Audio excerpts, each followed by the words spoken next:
श्री शिवाय नमस्तुभ्यम। ब्रह्मा जी कहते हैं, हे मुने, जब विकृत स्वरूप वाले गिरजापुत्र गजानन व्यग्रता रहित होकर जीवित हो उठे, तब गणनायक देवों ने उनका अभिषेक किया। अपने पुत्र को देखकर पार्वती देवी आनंदमग्न हो गईं और उन्होंने हर्षातिरेक से उस बालक को दोनों हाथों से पकड़कर अपनी छाती से लगा लिया। फिर अंबिका ने प्रसन्न होकर अपने पुत्र गणेश को अनेकों प्रकार के वस्त्र और आभूषण प्रदान किए। तदनंतर सिद्धियों ने अनेकों विधि विधान से उनका पूजन किया और माता ने अपने सर्व दुखहारी हाथ से उनके अंगों का स्पर्श किया। इस प्रकार शिव पत्नी पार्वती देवी ने अपने पुत्र का सत्कार करके उसका मुख चूमा और प्रेम पूर्वक उसे वरदान देते हुए कहा, हे पुत्र, इस समय तुझे बड़ा कष्ट झेलना पड़ा है, किंतु अब तू कृतकृत्य हो गया है। तू धन्य है। अब से संपूर्ण देवताओं में तेरी अग्र पूजा होती रहेगी और तुझे कभी दुख का सामना नहीं करना पड़ेगा। चूंकि इस समय तेरे मुख पर सिंदूर दिख रहा है, इसलिए मनुष्यों को सदा सिंदूर से तेरी पूजा करनी चाहिए। जो मनुष्य पुष्प, चंदन, सुंदर गंध, नैवेद्य, रमणीय आरती, तांबुल और दान से तथा परिक्रमा और नमस्कार करके विधि पूर्वक तेरी पूजा करेगा, उसे सारी सिद्धियां हस्तगत हो जाएंगी और उसके सभी प्रकार के विघ्न नष्ट हो जाएंगे। इसमें लेश मात्र भी संशय नहीं है। ब्रह्मा जी कहते हैं, हे मुने, महेश्वरी देवी ने अपने पुत्र गणेश से यो कहकर उसे नाना प्रकार की वस्तुएं प्रदान करके पुनः उसका अभिनंदन किया। हे विप्र, तब गिरिजा की कृपा से उसी क्षण देवताओं और शिव गणों का मन विशेष रूप से शांत हो गया। तदनंतर इंद्र आदि देवताओं ने हर्षातिरेक से शिवा की स्तुति की और उन्हें प्रसन्न करके वे भक्तिभावित चित्त से गणेश देव को लेकर शिव जी के समीप गए। वहां पहुंचकर उन्होंने त्रिलोकी की कल्याण कामना से भवानी के उस बालक को शिव जी की गोद में बिठा दिया। तब शिव जी भी उस बालक के मस्तक पर अपना कर कमल फेरते हुए देवताओं से बोले, यह मेरा दूसरा पुत्र है। तत्पश्चात गणेश ने भी उठकर शिव जी के चरणों में अभिवादन किया। फिर पार्वती को, मुझको, विष्णु को और नारद आदि सभी ऋषियों को प्रणाम करके आगे खड़े होकर उन्होंने कहा, यो अभिमान करना मनुष्यों का स्वभाव ही है, अतः आप लोग मेरा अपराध क्षमा करें। तब मैं, शंकर और विष्णु, इन तीनों देवताओं ने एक साथ ही प्रेम पूर्वक उन्हें उत्तम वर प्रदान करते हुए कहा, हे सुरवरों, जैसे त्रिलोकी में हम तीनों देवों की पूजा होती है, उसी तरह तुम सबको इन गणेश का भी पूजन करना चाहिए। मनुष्यों को चाहिए कि पहले इनकी पूजा करके तत्पश्चात हम लोगों का पूजन करें। ऐसा करने से हम लोगों की पूजा संपन्न हो जाएगी। हे देवगणों, यदि कहीं इनकी पूजा पहले न करके अन्य देव का पूजन किया गया तो उस पूजन का फल नष्ट हो जाएगा। उसमें अन्यथा विचार करने की कोई आवश्यकता नहीं है। ब्रह्मा जी कहते हैं, हे मुने, तदनंतर ब्रह्मा, विष्णु और शंकर आदि सभी देवताओं ने मिलकर पार्वती को प्रसन्न करने के लिए वहीं गणेश को सर्वाध्यक्ष घोषित कर दिया। उसी समय शिवजी परम प्रसन्न चित्त से पुनः गणेश को लोक में सर्वदा सुख देने वाले अनेकों वर प्रदान करते हुए बोले। शिवजी ने कहा, हे गिरिजानंदन, निस्संदेह मैं तुझ पर परम प्रसन्न हूँ। मेरे प्रसन्न हो जाने पर अब तू सारे जगत को ही प्रसन्न हुआ समझ। अब कोई भी तेरा विरोध नहीं कर सकता। तू शक्ति का पुत्र है, अतः अत्यंत तेजस्वी है। बालक होने पर भी तूने महान पराक्रम प्रकट किया है, इसलिए तू सदा सुखी रहेगा। विघ्ननाश के कार्य में तेरा नाम सबसे श्रेष्ठ होगा। तू सबका पूज्य है, अतः अब मेरे संपूर्ण गणों का अध्यक्ष हो जा। इतना कहने के पश्चात महात्मा शंकर अत्यंत प्रसन्नता के कारण गणेश को पुनः वरदान देते हुए बोले, हे गणेश्वर, तू भाद्रपद मास के कृष्ण पक्ष की चतुर्थी तिथि को चंद्रमा का शुभोदय होने पर उत्पन्न हुआ है। जिस समय गिरिजा के सुंदर चित्त से तेरा रूप प्रकट हुआ, उस समय रात्रि का प्रथम पहर बीत रहा था। इसलिए उसी दिन से आरंभ करके उसी तिथि में तेरा उत्तम व्रत करना चाहिए। यह व्रत परम शोभन तथा संपूर्ण सिद्धियों का प्रदाता है। वर्ष के अंत में जब पुनः वही चतुर्थी आ जाए, तब तक मेरे कथनानुसार तेरे व्रत का पालन करना चाहिए। जिन्हें संसार में अनेकों प्रकार के अनुपम सुखों की कामना हो, उन्हें चतुर्थी के दिन भक्तिपूर्वक विधि सहित तेरा पूजन करना चाहिए। जब मार्गशीर्ष मास के कृष्ण पक्ष की चतुर्थी आए, तब उस दिन प्रातःकाल स्नान करके व्रत के लिए ब्राह्मणों से निवेदन करें। पूर्वोक्त विधि से उपवास करें। फिर धातु की, मूंगे की, श्वेत मादार की अथवा मिट्टी की मूर्ति बनाकर उसकी प्राण प्रतिष्ठा करें और भक्तिभाव से नाना प्रकार के दिव्य गंधों, चंदनों और पुष्पों से उसकी पूजा करें। पुनः रात्रि का प्रथम पहर बीत जाने पर स्नान करके दूर्वा दलों से पूजन करना चाहिए। यह दूर्वा जड़ रहित, 12 अंगुल लंबी और 3 गांठों वाली होनी चाहिए। ऐसी 101 अथवा 21 दूर्वा से उस स्थापित प्रतिमा की पूजा करें। तत्पश्चात धूप दीप अनेकों प्रकार के नैवेद्य, तांबुल, अर्घ्य और उत्तम उत्तम पदार्थों द्वारा गणेश की पूजा करें और स्तवन करके उसके आगे प्रणिपात करें। यो गणेश की पूजा करने के पश्चात बाल चंद्रमा का पूजन करें। तत्पश्चात हर्षपूर्वक ब्राह्मणों की पूजा करके उन्हें मिष्टान्न का भोजन कराएं। उनके भोजन कर लेने के बाद स्वयं भी नमक रहित मिष्टान्न का ही प्रसाद पाएं। फिर गणेश का स्मरण करके अपने सभी नियमों का विसर्जन कर दें। इस प्रकार करने से यह शुभ व्रत पूर्ण होता है। बेटा, यो व्रत करते करते जब वर्ष पूरा हो जाए तब व्रती मनुष्य को चाहिए कि वह व्रत की पूर्ति के लिए व्रतोद्यापन का कार्य भी संपन्न करें। इसमें मेरे आज्ञा के अनुसार 12 ब्राह्मणों को भोजन कराना चाहिए। व्रती को चाहिए कि वह एक कलश स्थापित करके उस पर तेरी मूर्ति की पूजा करे। तत्पश्चात वेद विधि के अनुसार वेदी का निर्माण करके उस पर अष्टदल कमल बनाएं। फिर उसी पर धन की कंजूसी छोड़कर हवन करें। पुनः मूर्ति के सामने 2 स्त्रियां और 2 बालकों को बिठाकर विधि पूर्वक उनकी पूजा करें और सादर उन्हें भोजन कराएं। रात में जागरण करें। प्रातःकाल पुनः पूजन करके पुनरागमन के लिए विसर्जन कर दें। बालकों से आशीर्वाद ग्रहण करें, स्वस्ति वाचन कराएं और व्रत की पूर्ति के लिए पुष्पांजलि निवेदित करें। फिर नमस्कार करके नाना प्रकार के कार्यों की कल्पना करें। इस प्रकार जो मनुष्य इस व्रत को पूर्ण करता है उसे अभीष्ट फल की प्राप्ति होती है। हे गणेश, जो श्रद्धा सहित अपनी शक्ति के अनुसार नित्य तेरी पूजा करेगा उसके सभी मनोरथ सफल हो जाएंगे। मनुष्यों को सिंदूर, चंदन, चावल, केतकी पुष्प आदि अनेकों उपचारों द्वारा गणेश्वर का पूजन करना चाहिए। इस प्रकार जो लोग नाना प्रकार के उपचारों से भक्तिपूर्वक तेरी पूजा करेंगे उनके विघ्नों का नाश सदा के लिए हो जाएगा और उनकी कार्य सिद्धि होती रहेगी। सभी वर्ण के लोगों को, विशेषकर स्त्रियों को यह पूजा अवश्य करनी चाहिए तथा अभ्युदय की कामना करने वाले राजाओं के लिए भी यह व्रत अवश्य कर्तव्य है। व्रती मनुष्य जिस जिस वस्तु की कामना करता है उसे निश्चय ही वह वस्तु प्राप्त हो जाती है। अतः जिसे किसी वस्तु की अभिलाषा हो उसे अवश्य तेरी सेवा करनी चाहिए। ब्रह्मा जी कहते हैं, हे मुने, जब शिवजी ने महात्मा गणेश को इस प्रकार वर प्रदान किया तब संपूर्ण देवताओं, श्रेष्ठ ऋषियों और शिव के प्यारे समस्त गणों ने तथास्तु कहकर उसका समर्थन किया और अत्यंत विधिपूर्वक गणाधीश का पूजन किया। तत्पश्चात शिवगणों ने आदरपूर्वक नाना प्रकार की पूजन सामग्री से गणेश्वर की विशेष रूप से पूजा अर्चना की और उनके चरणों में प्रणाम किया। हे मुनीश्वर, इस समय गिरिजा देवी को जो आनंद प्राप्त हुआ उसका वर्णन मेरे चारों मुखों से भी नहीं हो सकता। तब फिर मैं उसे कैसे बताऊं?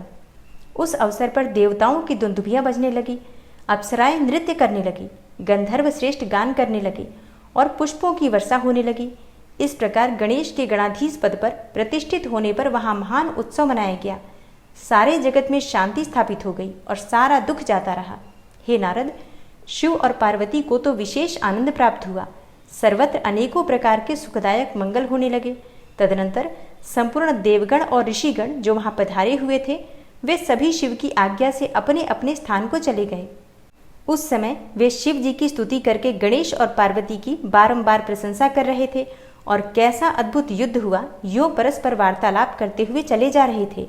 इधर जब गिरिजा देवी का क्रोध शांत हो गया तब शिव जी भी, जो स्वात्माराम होते हुए भी सदा भक्तों का कार्य सिद्ध करने के लिए उद्यत रहते हैं, गिरिजा के सन्निकट गए और लोगों के हित की कामना से पूर्ववत नाना प्रकार के सुखदायक कार्य करने लगे। तब मैं, ब्रह्मा और विष्णु दोनों भक्तिपूर्वक शिव शिवा की सेवा करके शिव की आज्ञा लेकर अपने अपने धाम को लौट आए। जो मनुष्य जितेंद्रिय होकर इस परम मांगलिक आख्यान को श्रवण करता है वह संपूर्ण मंगलों का भागी होकर मंगल भवन हो जाता है। इसके श्रवण से पुत्रहीन को पुत्र की, निर्धन को धन की, भार्यार्थी को भार्या की और प्रजार्थी को प्रजा की, रोगी को आरोग्य की और अभागे को सौभाग्य की प्राप्ति होती है। जिस स्त्री का पुत्र और धन नष्ट हो गया हो और पति परदेश चला गया हो उसे उसका पति मिल जाता है। जो शोक सागर में डूब रहा हो वह इसके श्रवण से निस्संदेह शोक रहित हो जाता है। यह गणेश चरित्र संबंधी ग्रंथ जिसके घर में सदा वर्तमान रहता है वह मंगल संपन्न होता है, इसमें तनिक भी संशय की गुंजाइश नहीं है। जो यात्रा के अवसर पर अथवा किसी भी पुण्य पर्व पर इसे मन लगाकर सुनता है वह श्री गणेश जी की कृपा से संपूर्ण अभीष्ट फल प्राप्त कर लेता है।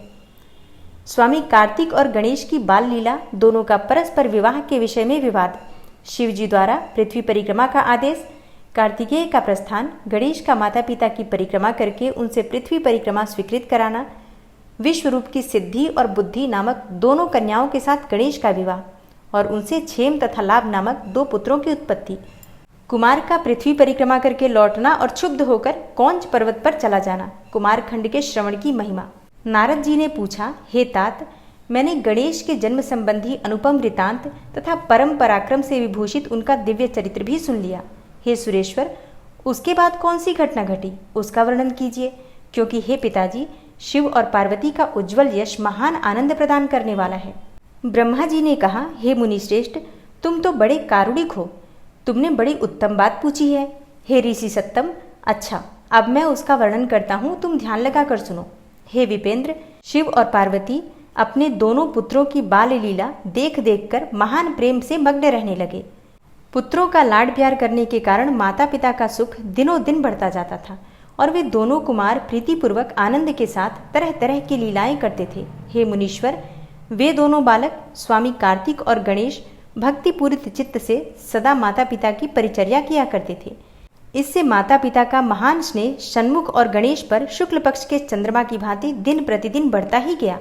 एक समय शिव और शिवा दोनों प्रेम पूर्वक एकांत में बैठकर यों विचार करने लगे कि हमारे ये दोनों पुत्र विवाह के योग्य हो गए, अब इन दोनों का शुभ विवाह कैसे संपन्न हो। हमें तो जैसे सरानन प्यारा है वैसे ही गणेश भी है। ऐसी चिंता में पड़कर वे दोनों लीलावश आनंद मग्न हो गए। हे मुने, माता पिता के विचार को जानकर उन दोनों पुत्रों के मन में भी विवाह की इच्छा जाग उठी। वे दोनों पहले मैं विवाह करूंगा, पहले मैं विवाह करूंगा यूं बारंबार कहते हुए परस्पर विवाद करने लगे। तब जगत के अधीश्वर वे दोनों दंपत्ति पुत्रों की बात सुनकर लौकिक आचार का आश्रय लेकर परम विस्मय को प्राप्त हुए। कुछ समय बाद उन्होंने अपने दोनों पुत्रों को बुलाया और उनसे इस प्रकार कहा। शिव पार्वती बोले, हे सुपुत्रों, हम लोगों ने पहले से ही एक ऐसा नियम बना रखा है जो तुम दोनों के लिए सुखदायक होगा। अब हम यथार्थ रूप से उसका वर्णन करते हैं, तुम लोग प्रेम पूर्वक सुनो। प्यारे बच्चों, हमें तो तुम दोनों पुत्र समान ही प्यारे हो, किसी पर विशेष प्रेम हो ऐसी बात नहीं है।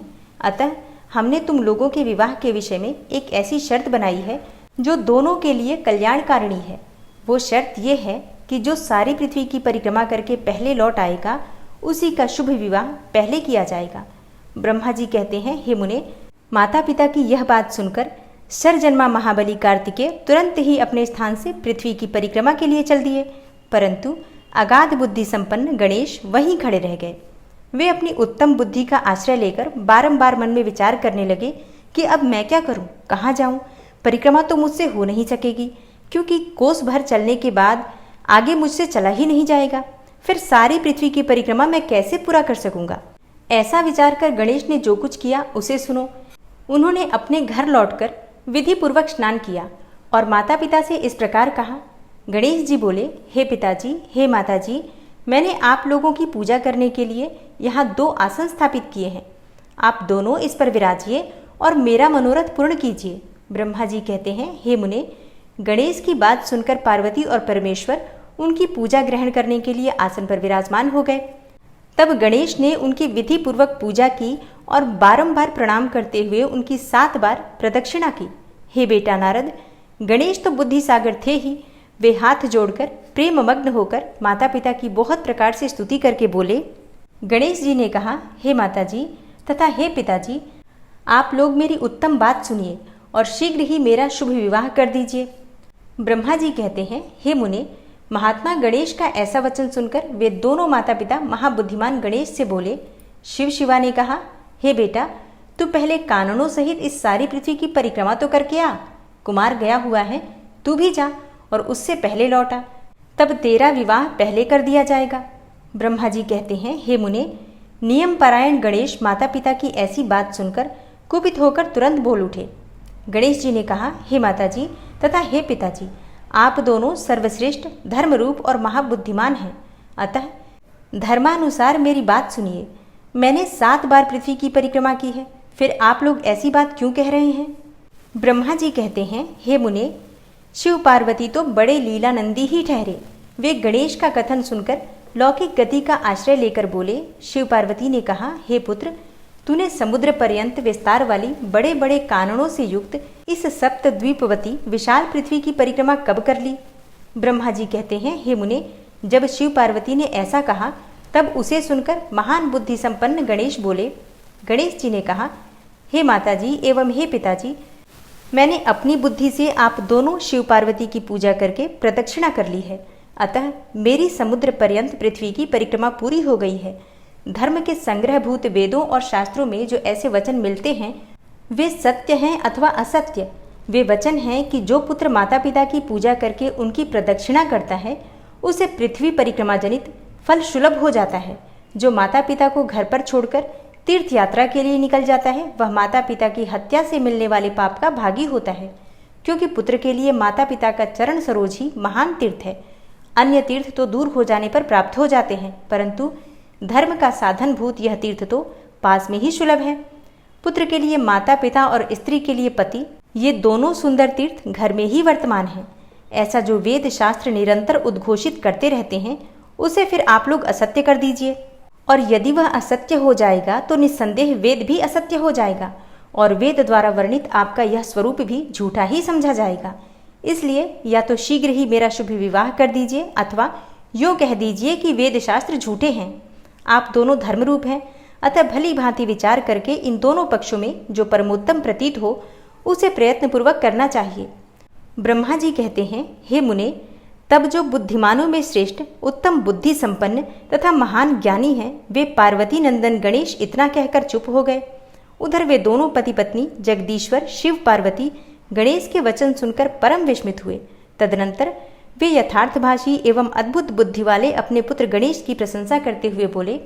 शिवाशिव ने कहा, बेटा, तू महान आत्मबल से संपन्न है, इसी से तुझमें निर्मल बुद्धि उत्पन्न हुई है। तूने जो बात कही है वह बिल्कुल सत्य है, अन्यथा नहीं है।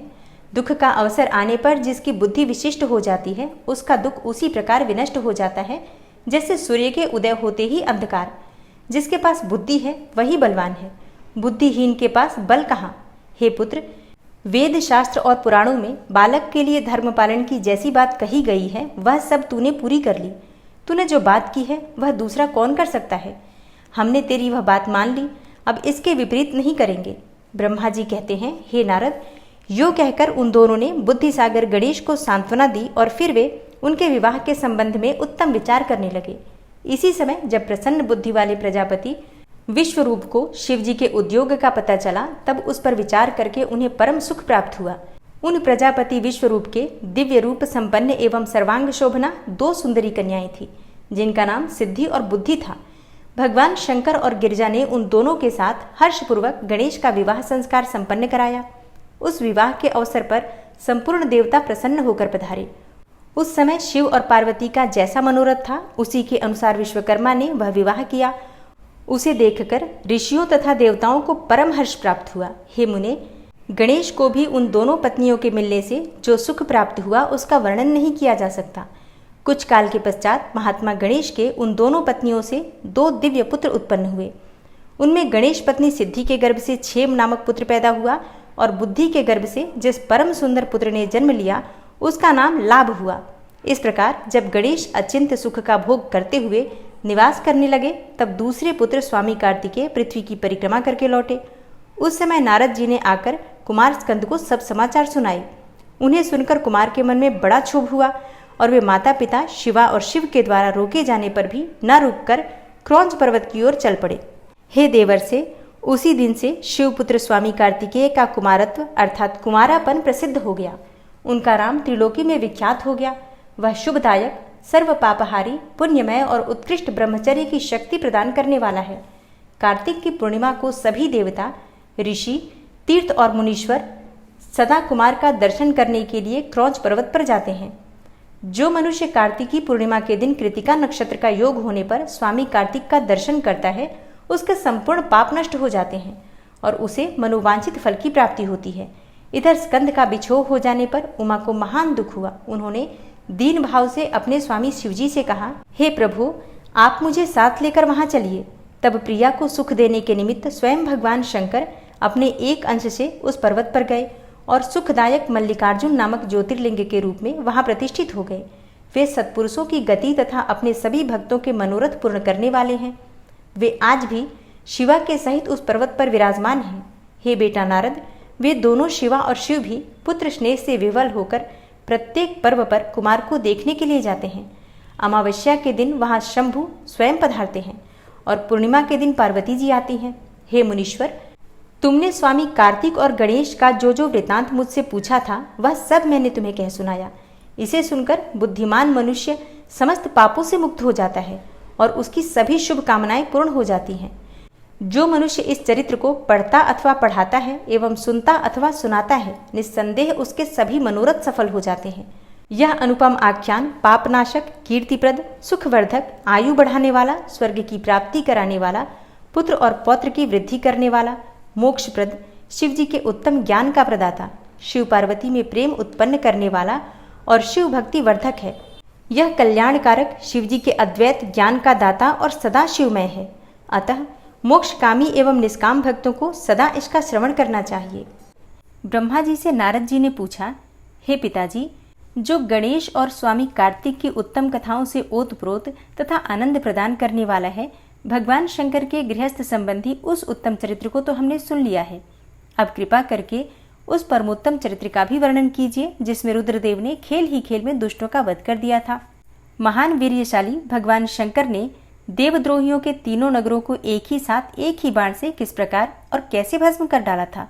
हे भगवान, जिनके भाल में बाल चंद्रमा सुशोभित हैं तथा जो सदा माया के साथ विहार करने वाले हैं, उन भगवान शंकर का चरित्र तो देवर्षियों को अत्यंत आनंद प्रदान करने वाला है। आप यह सारा चरित्र विस्तार पूर्वक वर्णन कीजिए। ब्रह्मा जी बोले, हे ऋषि श्रेष्ठ, पहले किसी समय व्यास ने सनत कुमार से ऐसा ही प्रश्न किया था। उस समय सनत कुमार ने जो कुछ भी उत्तर दिया था वही मैं वर्णन करता हूँ, तुम ध्यान पूर्वक सुनो। उस समय सनत कुमार ने कहा था, हे महाबुद्धिमान व्यास जी, विश्व का संहार करने वाले चंद्रमौली शिव ने जिस प्रकार एक ही बाण से त्रिपुर को भस्म किया था, वह चरित्र कहता हूँ, आप ध्यान पूर्वक सुनिए। हे मुनीश्वर, जब शिव कुमार स्कंद ने तारकासुर को मार डाला तब उसके तीनों पुत्रों को महान संताप हुआ। उनमें तारकाक्ष सबसे ज्येष्ठ था, बिंदुमाली मझला था और छोटे का नाम कमलाक्ष था। उन तीनों में समान बल था। वे जितेंद्रिय, सदा कार्य के लिए उद्यत, संयमी, सत्यवादी, दृढ़चित्त, महान वीर और देवों से द्रोह करने वाले थे। उन तीनों ने सभी उत्तमोत्तम एवं मनोहर भोगों का परित्याग करके मेरु पर्वत की एक कंदरा में जाकर परम अद्भुत तपस्या आरंभ कर दी। वहां उन्होंने हजारों वर्षों तक ब्रह्मा जी की प्रसन्नता के लिए अत्यंत उग्र तप किया। तब सुर और असुरों के गुरु महायशस्वी ब्रह्मा जी उनकी तपस्या से अत्यंत संतुष्ट होकर उन्हें वर देने के लिए प्रकट हुए। ब्रह्मा जी ने कहा, हे महादैत्यों, मैं तुम लोगों के तप से अत्यंत प्रसन्न हो गया हूँ, अतः तुम्हारी कामना के अनुसार तुम्हें सभी वर प्रदान करूंगा। हे देवद्रोहियों, मैं सबकी तपस्या के फलदाता और सर्वदा सब कुछ करने में समर्थ हूँ, अतः बताओ तुम लोगों ने इतना घोर तप किस लिए किया है। सनत कुमार जी कहते हैं, हे मुने, ब्रह्मा जी की यह बात सुनकर उन सब ने अंजलि बांधकर पितामह के चरणों में प्रणिपात किया और फिर धीरे धीरे अपने मन की बात कहना आरंभ किया।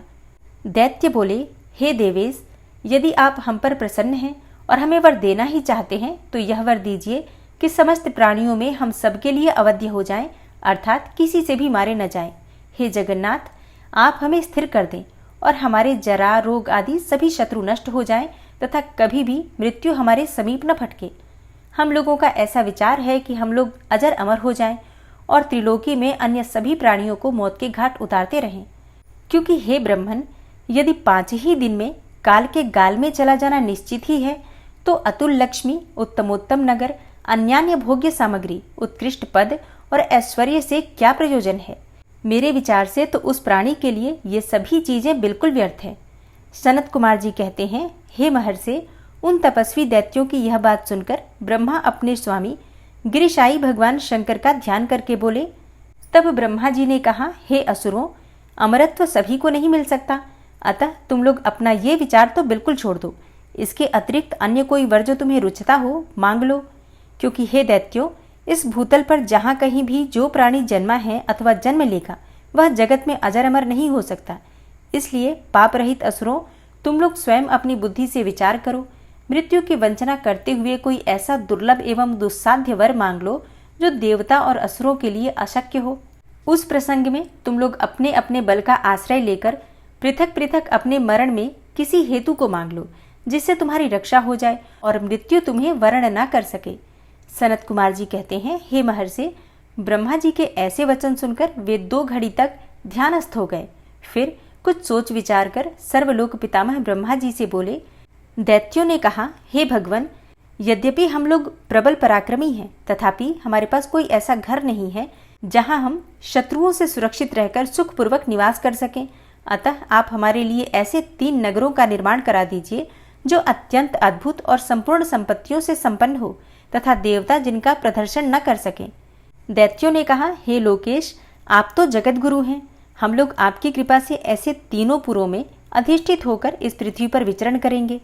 इसी बीच तारकाक्ष ने कहा कि विश्वकर्मा मेरे लिए जिस नगर का निर्माण करें वह स्वर्णमय हो और देवता भी उसका भेदन न कर सके। तत्पश्चात कमलाक्ष ने चांदी के बने हुए अत्यंत विशाल नगर की याचना की और विंध्युमाली ने प्रसन्न होकर वज्र के समान कठोर लोहे का बना हुआ बड़ा नगर मांगा। हे ब्रह्मन, ये 3 पूर्व मध्याह्न के समय अभिजीत मुहूर्त में चंद्रमा के पुष्य नक्षत्र पर स्थित होने पर एक स्थान पर मिला करें और आकाश में नीले बादलों पर स्थित होकर क्रमशः एक के ऊपर एक रहते हुए लोगों की दृष्टि से ओझल रहें। फिर पुष्करावर्त नामक काल मेघों की वर्षा करते समय 1 सहस्त्र वर्ष के बाद ये 3 नगर परस्पर मिले और एक ही भाव को प्राप्त हो जाएं, अन्यथा नहीं। उस समय कृत्तिवासा भगवान शंकर, जो वैर भाव से रहित सर्वदेवमय और सबके देव हैं, लीलापूर्वक संपूर्ण सामग्रियों से युक्त एक असंभव रथ पर बैठकर एक अनोखे बाण से हमारे पुरों का भेदन करें। किंतु भगवान शंकर सदा हम लोगों के लिए वंदनीय, पूज्य और अभिवादन के पात्र हैं, अतः वे हम लोगों को कैसे भस्म करेंगे? हे ब्रह्मन, मन में ऐसी धारणा करके हम ऐसे दुर्लभ वर को मांग रहे हैं। सनत कुमार जी ने कहा, हे व्यास जी, उन दैत्यों का कथन सुनकर सृष्टिकर्ता लोक पितामह ब्रह्मा ने शिव जी का स्मरण करके उनसे कहा कि बहुत अच्छा, ऐसा ही होगा। फिर मय को भी आज्ञा देते हुए उन्होंने कहा, हे मय, तुम सोने, चांदी और लोहे के 3 नगर बना दो। यो मय को आदेश देकर ब्रह्मा जी उन तारक पुत्रों के देखते देखते अपने धाम को स्वर्ग को चले गए। तदनंतर धैर्यशाली मय ने अपने तपोबल से नगरों का निर्माण करना आरंभ कर दिया। उसने तारकाक्ष के लिए स्वर्णमय, कमलाक्ष के लिए रजतमय और विंध्यमाली के लिए लौहमय यो 3 प्रकार के उत्तम दुर्ग तैयार किए। वे पुर क्रमशः स्वर्ग, अंतरिक्ष और भूतल पर निर्मित हुए थे। असुरों के हित में तत्पर रहने वाला मैं इन 3 पुरों को तारकाक्ष आदि असुरों के हवाले करके स्वयं भी उसी में प्रवेश कर गया। इस प्रकार उन 3 पुरों को पाकर महान बल और पराक्रम से संपन्न वे तारकासुर के लड़के उनमें प्रविष्ट हुए और समस्त भोगों का उपभोग करने लगे। वे नगर कल्प वृक्षों से व्याप्त तथा हाथी घोड़ों से संपन्न थे। उनमें मणि निर्मित जालियों से आच्छादित बहुतेरे महल बने हुए थे। वे पद्मराग के बने हुए एवं सूर्य मंडल के समान चमकीले विमानों से, जिनमें चारों ओर दरवाजे लगे थे, शोभायमान थे। कैलाश शिखर के समान ऊंचे तथा चंद्रमा के समान उज्ज्वल दिव्य प्रासादों तथा गोपुरों से उनकी अद्भुत शोभा हो रही थी। वे अप्सराओं, गंधर्वों, सिद्धों तथा चारणों से खचाखच भरे थे। प्रत्येक महल में शिवालय तथा अग्निहोत्रशाला की प्रतिष्ठा हुई थी और उनमें शिव भक्ति पारायण शास्त्रज्ञ ब्राह्मण सदा निवास करते थे। वे बावली, कूप, तालाब और बड़ी बड़ी तलैयों से तथा समूह के समूह स्वर्ग से च्युत हुए वृक्षों से युक्त उद्यानों और वनों से सुशोभित थे। बड़ी बड़ी नदियां, नदों और छोटी छोटी सरिताओं से, जिनमें कमल खिले हुए थे, उनकी शोभा और बढ़ गई थी। उनमें संपूर्ण कामनाओं को पूर्ण करने वाले अनेकों फलों के भार से लदे हुए वृक्ष लगे थे, जिनसे वे नगर विशेष मनोहर लगते थे। वे झुंड के झुंड मदमत्त गजराओं से, सुंदर सुंदर घोड़ों से, नाना प्रकार के आकार प्रकार वाले रथों एवं शिबिकाओं से अलंकृत थे। उनमें समयानुसार पृथक पृथक क्रीड़ा स्थल बने हुए थे और वेदाध्ययन के लिए पाठशालाएं भी भिन्न भिन्न निर्मित हुई थी। वे पापी पुरुषों के लिए मन वाणी से भी अगोचर थे और उन्हें सदाचारी पुण्यशील महात्मा ही देख सकते थे। पति सेवा पारायण तथा कुधर्म से विमुख रहने वाली पतिव्रता नारियों ने उन नगरों के उत्तम स्थलों को सर्वत्र पवित्र कर रखा था। उनमें महाभाग शूरवीर दैत्य और श्रुति स्मृति के अर्थ के तत्वज्ञ एवं स्वधर्म पारायण ब्राह्मण अपनी स्त्रियों तथा पुत्रों के साथ निवास करते थे। उनमें मैं द्वारा सुरक्षित ऐसे सुदृढ़ पराक्रमी वीर भरे हुए थे जिनके केश नील कमल के समान नीले और घुंघराले थे। वे सभी सुशिक्षित थे, जिससे उनमें सदा युद्ध की लालसा भरी रहती थी। वे बड़े बड़े समरों से प्रेम करने वाले थे। ब्रह्मा और शिव का पूजन करने से उनके पराक्रम विशुद्ध थे। वे सूर्य, मरुदगण और महेंद्र के समान बली थे और देवताओं के मथन करने वाले थे। वेदों, शास्त्रों और पुराणों में जिन जिन धर्मों का वर्णन किया गया है, वे सभी धर्म और शिव के प्रेमी देवता वहां चारों ओर व्याप्त थे। उन नगरों में प्रवेश करके वे दैत्य सदा शिव भक्ति निरत होकर सारी त्रिलोकी को बाधित करके विशाल राज्य का उपभोग करने लगे। हे मुने, इस प्रकार वहां निवास करने वाले उन पुण्यात्माओं के सुख एवं प्रीतिपूर्वक उत्तम राज्य का पालन करते हुए बहुत लंबा काल व्यतीत हो गया। सनत कुमार जी कहते हैं, हे महर्षि, तदनंतर तारक पुत्रों के प्रभाव से दग्ध हुए इंद्र आदि सभी देवता दुखी होकर परस्पर सलाह करके ब्रह्मा जी की शरण में आए। वहां संपूर्ण देवताओं ने दीन होकर प्रेम पूर्वक पितामह को प्रणाम किया और अवसर देखकर उनसे अपना दुखड़ा सुनाते हुए कहा। देवता बोले, हे धातः, त्रिपुरों के स्वामी तारक पुत्रों ने तथा मयासुर ने समस्त स्वर्गवासियों को संतप्त कर दिया है। हे ब्रह्मन, इसलिए हम लोग दुखी होकर आपकी शरण में आए हैं। आप उनके वध का कोई उपाय कीजिए जिससे हम लोग सुख से रह सकें। ब्रह्मा जी ने कहा, हे देवगणों, तुम्हें उन दानवों से विशेष भय नहीं करना चाहिए। मैं उनके वध का उपाय बतलाता हूँ। भगवान शिव तुम्हारा कल्याण करेंगे। मैंने ही उन दैत्यों को बढ़ाया है, अतः मेरे हाथों इनका वध होना उचित नहीं। साथ ही त्रिपुर में इनका पुण्य भी वृद्धिगत होता रहेगा। अतः इंद्र सहित सभी देवता शिवजी से प्रार्थना करें। वे सर्वाधीश यदि प्रसन्न हो जाएंगे तो वे ही तुम लोगों का कार्य पूर्ण करेंगे। सनत कुमार जी कहते हैं, हे व्यास जी, ब्रह्मा जी की ऐसी वाणी सुनकर इंद्र सहित सभी देवता दुखी होकर उस स्थान पर गए जहां वृषभ ध्वज शिव आसीन थे। तब उन सब ने अंजलि बांधकर देवेश्वर शिव को भक्तिपूर्वक प्रणाम किया और कंधा झुकाकर लोगों के कल्याणकर्ता शंकर का स्तवन किया। हे मुने, इस प्रकार नाना प्रकार के दिव्य स्तोत्रों द्वारा त्रिशूलधारी परमेश्वर की स्तुति करके स्वार्थ साधन में निपुण इंद्र आदि देवताओं ने दीन भाव से कंधा झुकाए हुए हाथ जोड़कर प्रस्तुत स्वार्थ को निवेदन करना आरंभ किया। देवताओं ने कहा, हे महादेव, तारक के पुत्र तीनों भाइयों ने मिलकर इंद्र सहित सभी देवताओं को परास्त कर दिया है। हे भगवान, उन्होंने त्रिलोकी को तथा मुनीश्वरों को अपने अधीन कर लिया है और संपूर्ण सिद्ध स्थानों को नष्ट भ्रष्ट करके सारे जगत को उत्पीड़ित कर रखा है। वे दारुण दैत्य समस्त यज्ञ भागों को स्वयं ग्रहण करते हैं और उन्होंने ऋषि धर्म का निवारण करके अधर्म का विस्तार कर रखा है। हे शंकर भगवान, निश्चय ही वे तारक पुत्र समस्त प्राणियों के लिए अवध्य हैं, इसलिए वे स्वेच्छानुसार सभी कार्य करते रहते हैं। हे प्रभु, ये त्रिपुर निवासी दारुण दैत्य जब तक जगत का विनाश न कर डालें, उसके पहले ही आप किसी ऐसी नीति का विधान करें जिससे इसकी रक्षा हो सके। सनत कुमार जी कहते हैं, हे मुने, यो भाषण करते हुए उन स्वर्गवासी इंद्रादि देवताओं की बातें सुनकर शिवजी उत्तर देते हुए बोले। शिवजी ने कहा, हे देवगण, इस समय वे त्रिपुराधीश महान पुण्य कार्यों में लगे हुए हैं और ऐसा नियम है कि जो पुण्यात्मा हो उस पर विद्वानों को किसी भी प्रकार से प्रहार नहीं करना चाहिए। मैं देवताओं के सारे महान कष्टों को जानता हूँ, फिर भी वे दैत्य बड़े प्रबल हैं, अतः देवता और असुर मिलाकर भी उनका वध नहीं कर सकते। वे तारक पुत्र सबके सब पुण्य संपन्न हैं, इसलिए उन सभी त्रिपुरवासियों का वध दुस्साध्य है। यद्यपि मैं रणकर्कश हूँ, तथापि जानबूझकर मैं मित्रद्रोह कैसे कर सकता हूँ, क्योंकि पहले किसी समय ब्रह्मा जी ने कहा था कि मित्रद्रोह से बढ़कर दूसरा कोई बड़ा पाप नहीं है। सत्पुरुषों ने ब्रह्म हत्यारे, शराबी, चोर तथा व्रत भंग करने वाले के लिए प्रायश्चित करने का विधान किया है, परंतु कृतज्ञ के उद्धार का कोई उपाय नहीं है।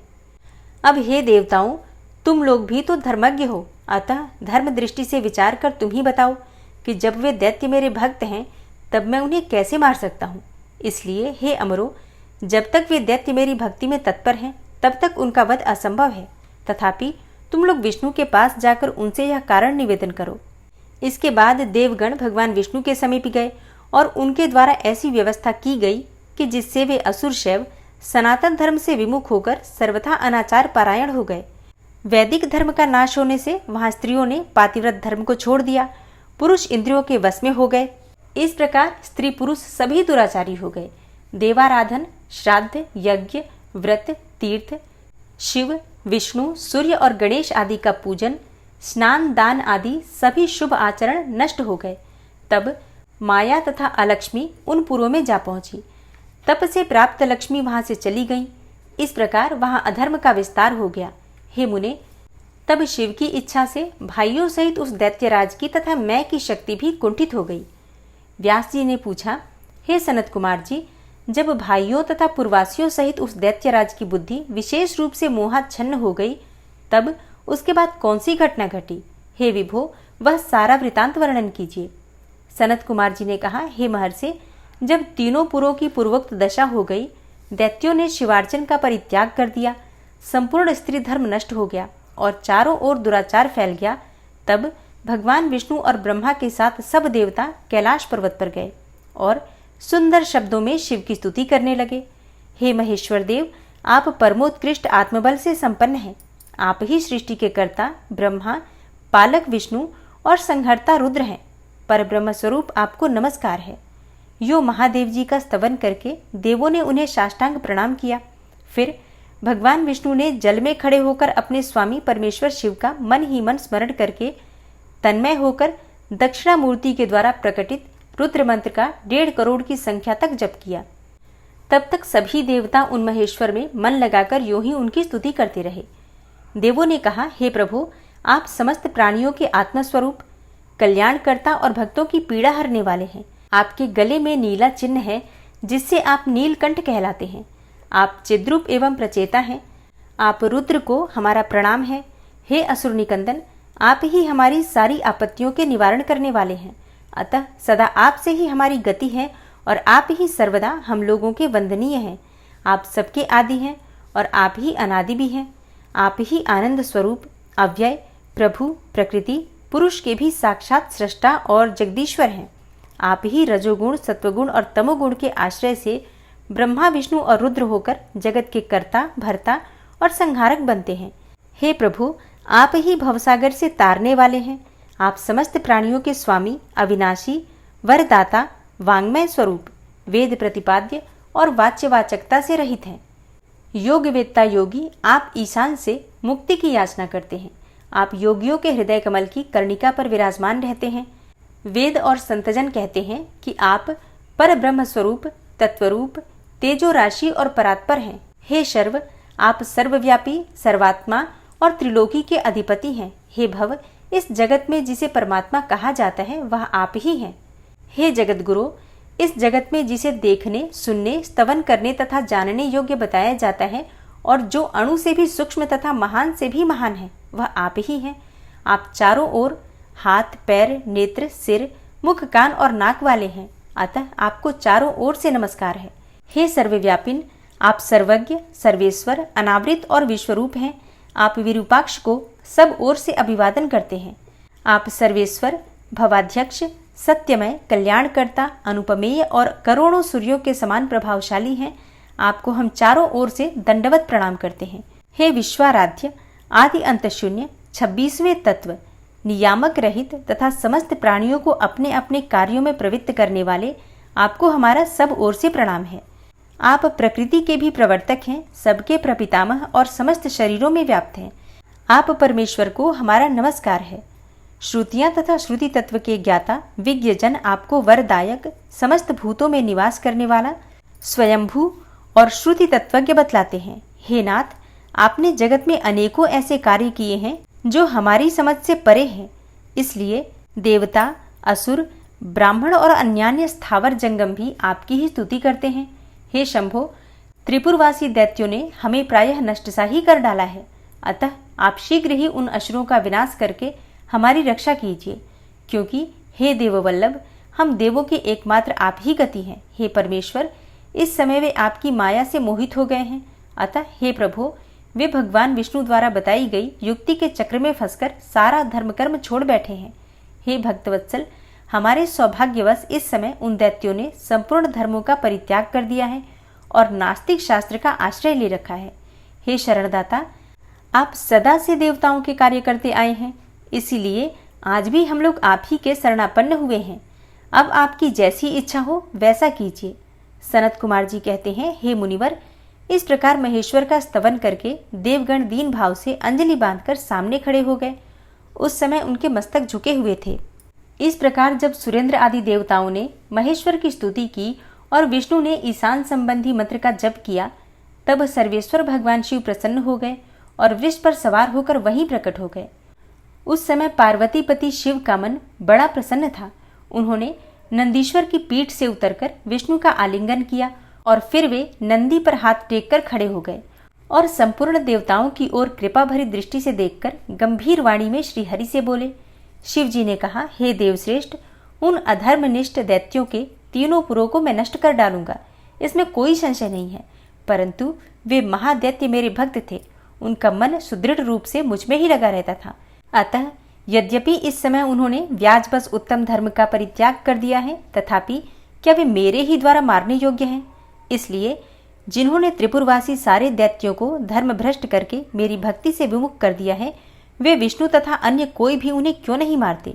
हे मुनीश्वर, शंभु के ऐसे वचन सुनकर उन समस्त देवताओं तथा श्री हरि का मन भी उदास हो गया।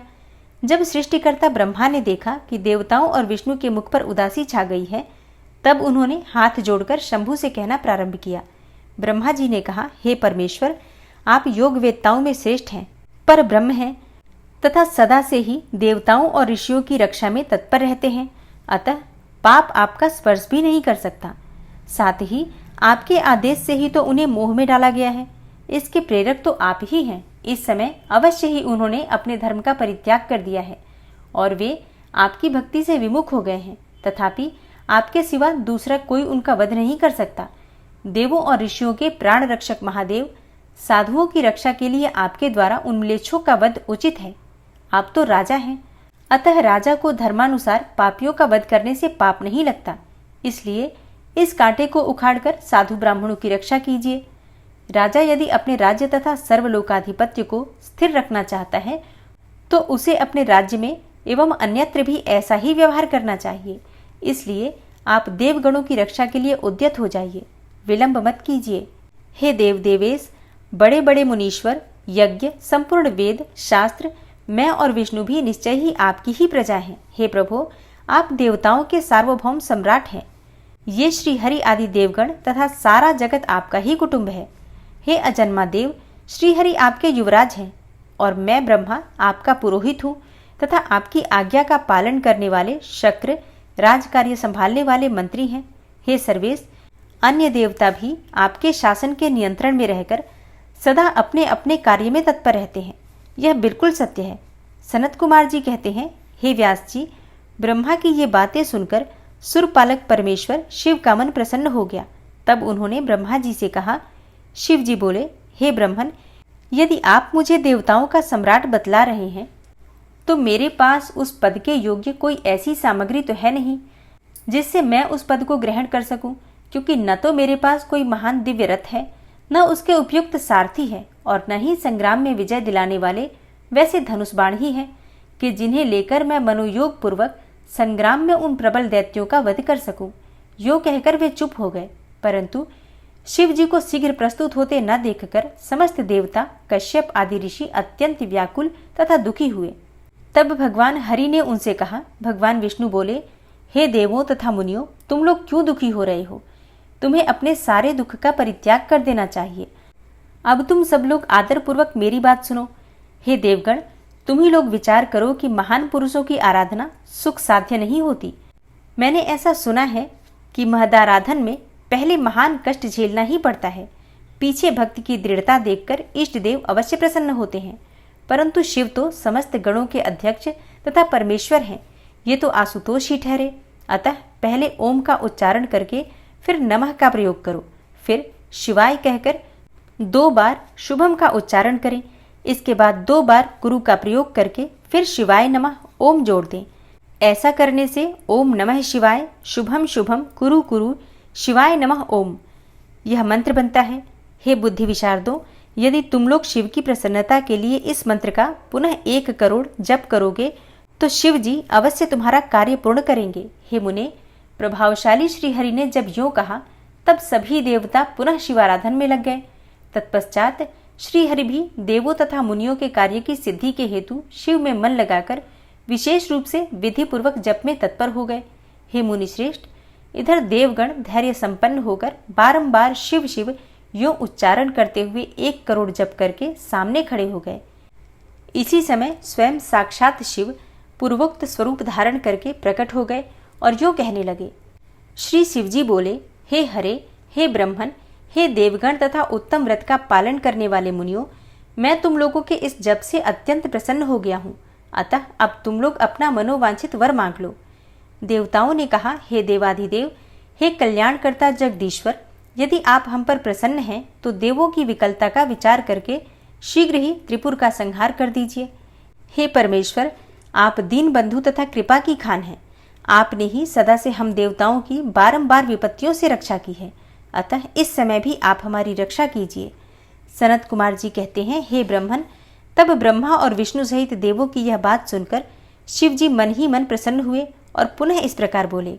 महेश्वर ने कहा, हे हरे, हे ब्रह्मन, हे देवगण तथा हे मुनियों, अब त्रिपुर को नष्ट हुआ ही समझो। तुम लोग आदर पूर्वक मेरी बात सुनो और उसके अनुसार कार्य करो। मैंने पहले जिस दिव्य रथ, सारथी, धनुष और उत्तम बाण को अंगीकार किया है, वह सब शीघ्र ही तैयार करो। हे विष्णु तथा हे विधे, निश्चय ही तुम दोनों त्रिलोकी के अधिपति हो, इसलिए तुम्हें चाहिए कि मेरे लिए प्रयत्न पूर्वक सम्राट के योग्य सारा उपकरण प्रस्तुत कर दो। तुम दोनों सृष्टि के सृजन और पालन कार्य में नियुक्त हो, अतः त्रिपुर को नष्ट हुआ समझकर देवताओं की सहायता के लिए ये कार्य अवश्य करो। यह शुभ मंत्र जिसका तुम लोगों ने जप किया है, महान पुण्यमय तथा मुझे प्रसन्न करने वाला है। यह भुक्ति मुक्ति का दाता, संपूर्ण कामनाओं का पूरक और शिव भक्तों के लिए तो आनंदप्रद है। यह मंत्र स्वर्गकामी पुरुषों के लिए धन, यश और आयु की वृद्धि करने वाला है। यह निष्काम के लिए मोक्ष तथा साधन करने वाले पुरुषों के लिए भुक्ति और मुक्ति का साधक है। जो मनुष्य पवित्र होकर सदा इस मंत्र का कीर्तन करता है, सुनता है अथवा दूसरे को सुनाता है, उसकी सारी अभिलाषाएं पूर्ण हो जाती हैं। सनत कुमार जी कहते हैं, हे मुने, परमात्मा शिव की यह बात सुनकर सभी देवता परम प्रसन्न हुए और ब्रह्मा और विष्णु को तो विशेष आनंद प्राप्त हुआ। उस समय विश्वकर्मा ने शिव के आज्ञानुसार विश्व के हित के लिए एक सर्वदेवमय तथा परम शोधन दिव्य रथ का निर्माण किया। इसके आगे जो हुआ वो आप कल की कथा में सुनेंगे। उम्मीद करती हूँ ये कथा आपको पसंद आई होगी और कल भी आप कथा जरूर सुनेंगे। और हाँ, अगर आपको वीडियो अच्छी लगी है तो वीडियो को लाइक करने के साथ ही ज़्यादा से ज़्यादा शिव भक्तों तक इस वीडियो को शेयर कीजिए। मिलती हूँ मैं आपसे अगली वीडियो में, तब तक के लिए नमस्कार।